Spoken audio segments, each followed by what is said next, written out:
Apakah kelebihan kan orang yang sentiasa membaca Al-Quran? Kan saya bagi dalam, tak banyak, saya bagi dalam 3 ke 4 je lah. Kan 3 ke 4 kelebihan orang yang sentiasa membaca Al-Quran, orang yang beramal dengan Al-Quran. Okay. Yang pertama, okay, kelebihan orang yang membaca Al-Quran yang pertama, Al-Quran ini akan menjadi syafaat kepada orang yang membaca dia setiap hari. Pada hari kiamat nanti, kan Al-Quran ini dia akan berubah, dia akan menjadi dia akan berubah bentuk menjadi satu orang pemuda yang menawan, yang cantik. Kan? Sebab apa? Ini adalah disabitkan dengan hadis Nabi sallallahu alaihi wasallam yang mana Al-Quran ini akan menjadi syafaat kepada orang yang membaca dia di akhirat. Okay, daripada Abu Umamah radhiyallahu an melaporkan, aku mendengar Rasulullah sallallahu alaihi wasallam bersabda, bacalah Al-Quran, sesungguhnya ia akan datang pada hari kiamat sebagai syafaat kepada pembacanya. Ini hadis. Kita baca Quran ni, alhamdulillah, kita niat kan kita baca Al-Quran semata-mata kerana Allah. Kan insya-Allah Al-Quran ini akan jadi syafaat untuk kita pada hari kiamat nanti, insya-Allah. Moga-moga asbab Al-Quran kita akan masuk syurga. Tapi yang penting kita baca Al-Quran semata-mata kerana Allah. Bukan orang cakap apa, bukan suka-suka baca Quran. Orang baca Quran, kita pun baca Quran.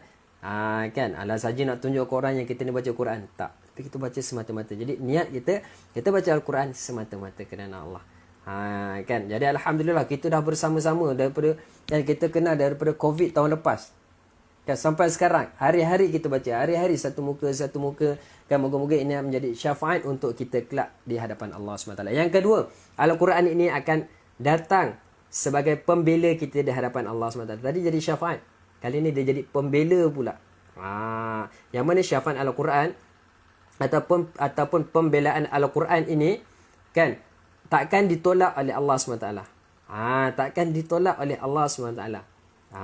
Itu untung dua syafaat yang mana Allah SWT akan terima direct. Pertama Nabi sallallahu alaihi wasallam, yang kedua Al-Quran. Okay. Yang ketiga, orang yang belajar dan mengajar Al-Quran adalah sebaik-baik amalan. Sebab apa ini bersabit dengan hadis Nabi sallallahu alaihi wasallam daripada Uthman bin Affan radhiyallahu an, telah berkata Rasulullah sallallahu alaihi wasallam telah bersabda, sebaik-baik manusia di antara kamu orang yang mempelajari Al-Quran dan mengajarkan Al-Quran. Hari ni kita hari-hari kita mempelajari Al-Quran ni, kita mempelajari lah ni. Kan malam kita join kelas, itu kita mempelajari Al-Quran. Kita nak mencantikkan lagi Al-Quran kita, nak mencantikkan lagi sebutan Al-Quran kita. Kan, kita nak memperkemaskan lagi bacaan Al-Quran kita. Kita dikira sebaik-baik amalan, sebaik-baik manusia. Kan untung tak? Untung tak kita hari-hari kita bersama-sama dengan mereka-mereka yang cintakan Al-Quran. Untung tak kita hari-hari kita dapat luangkan masa kita tak lama pun. Pagi sejam, malam sejam, tak lama. Sejam je kita luangkan daripada 24 jam. Kita hanya ambil 4 jam sahaja. 20 jam tu kita gunalah untuk apa? Kita ambil 4 jam je bahagikan. Pagi, tengah hari, petang, malam. Sejam. Untung sangat-sangat. Kan bersyukur sangat-sangat sebab apa? Allah SWT pilih kita untuk mempelajari Al-Quran. Allah SWT pilih kita untuk menjadi sebaik-baik manusia.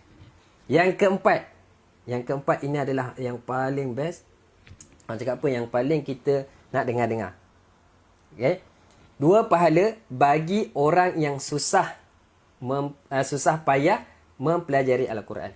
Untuk orang yang susah payah mempelajari Al-Quran, Allah SWT sediakan 2 pahala untuk mereka. Kan 2 pahala. Tapi Ustaz, untuk orang yang dah pandai baca Al-Quran ni, 1 je lah. Ya, 1. Tapi dia punya ganjaran dia lagi besar lah. Kan, untuk orang yang susah payah ni, susah payah baca Al-Quran. Ya Allah, Ustaz, susahnya nak sebut huruf ghin ni. Susahnya nak sebut huruf ra ni. Kan, susahnya nak sebut huruf apa lagi? Huruf kha ni. Huruf ha pedas, susahnya nak sebut. Tapi kita susah payah. Kan, kita susah payah. Kita belajar, kita masuk kelas, kita join kelas. Kan, kita usaha untuk betulkan. Allah SWT sediakan 2 pahala. Baca sangkut-sangkut, baca merangkak. Ustaz, baca slow lah sikit Ustaz. Makcik semput ni Ustaz baca laju sangat. Kita susah payah tu, nampak tak? Kita susah payah. Kita nak betulkan pembacaan Al-Quran kita. Kita susah payah. Kita nak cantikkan bacaan Al-Quran kita. Allah SWT sediakan 2 ganjaran. Okay, sebab ini pun bersabit dengan hadis baginda Rasulullah sallallahu alaihi wasallam daripada Aisyah radhiyallahu anha telah berkata bersabda, Rasulullah sallallahu alaihi wasallam bersabda, orang yang membaca Al-Quran dan susah untuk menyebut ayatnya, ia akan mendapat 2 pahala. Dia akan mendapat dua pahala. Jadi beruntung kita. Dan beruntung kita kenal. Beruntung kita dapat bersama-sama.